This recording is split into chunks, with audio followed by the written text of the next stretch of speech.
ଓଡ଼ିଶାର କଲା ସଂସ୍କୃତି ପର୍ବପର୍ବାଣୀରେ ତ ଆମେ ସଭେ ଅବଗତ ଅଛୁଁ। ହେଲେ ଏନ୍ତା ବି କେତେଟା ଜିନିଷ ଅଛେ ଯେନ୍ଟା କି ଆଜିର ପିଢ଼ିକେ ବତାବାର ଆଉ ଦେଖାବାର ନିହାତି ଜରୁରୀ ଏ। ମୁଇଁ ଆପଣମାନଙ୍କୁ ଇ ବ୍ଲଗ୍ର ମାଧ୍ୟମରେ ଆପଣମାନଙ୍କର ପୁରୁଣା ମେମୋରିକେ କିଛି ବି ତାଜା କରବା ଲାଗି ଯାଉଛେ। ତ ଇ ଭିଡ଼ିଓକେ ପୁରା ଏଣ୍ଡ ତକ୍ ନିହାତି ଦେଖବେ।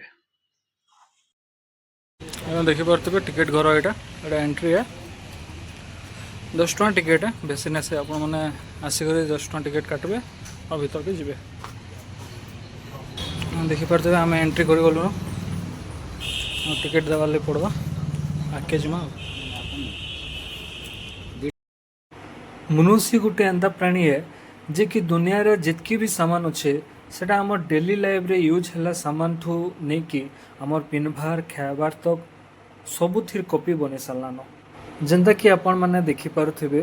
आम जिन कि आज आसीचु से ठाने आम जिन जिनिस माने यूज करूला धीरे धीरे केंदा करी से जिनिस माने लोप पाई बसलान से सबू जिनिस इनु साइती करी रखाई तो चलन सब गोटे गोटे कर एक्सप्लोर करमा एक्चुअली भितर वीडियो करबार पूरा मना है तो मुई किछिटा फोटो उठे कर आपन को बताबार लगी जाऊछे आमर दादा कुका बाबा माने काना काना यूज करथुले से सब इनु पूरा साइती कर रखाई आउ केतेटा मंदिर रो भांगी जितला अवशेष के आनी करी इनु रखाई